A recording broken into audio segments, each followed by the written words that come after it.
Okay, so before we get started, a word about IDEs, Integrated Development Environments. There are several different things available, several different IDEs available to you if you want to start programming in Python. The one I tend to like, especially for beginners, is this one, THONNY, Thonny. You can just go to their website, download it, install it. Hopefully, your college has already provided you with an IDE. If you're using the standard one that comes with Python, that is fine. It's not as good as maybe some of the other IDEs, such as PyCharm, Sublime Text, etc. But it's okay, it'll do the job. There is no current requirement as of the 22 specification to be able to do anything with graphical user interfaces. So you're mainly going to be doing things through the shell, through the console anyway. So what I like about this particular one is you can write your code in here. If you want to run more than one program at a time, you can do so on these tabs across the top.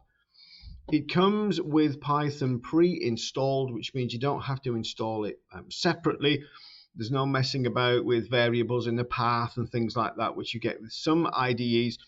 It also has this quite helpful assistant that when you finish running your program, as well as getting the error messages if you've done something wrong in the bottom, it will make some suggestions in this window here on the right, if you've got it switched on, to tell you, where it thinks maybe there's issues with your code. So it's designed and developed, or it was originally by a university in Estonia, and it's now developed by various other people, including the Raspberry Pi Foundation.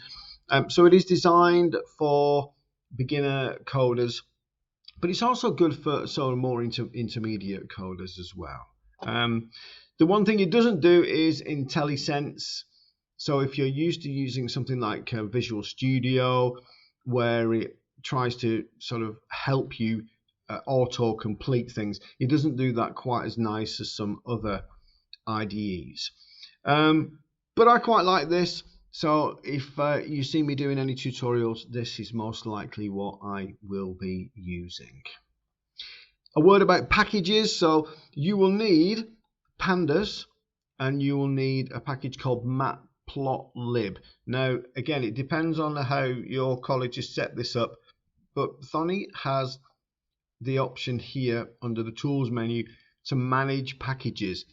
And if you need a library that doesn't exist, you can search amongst the 400,000 different packages there are on PyPy, find pandas and install it or upgrade it to the latest version.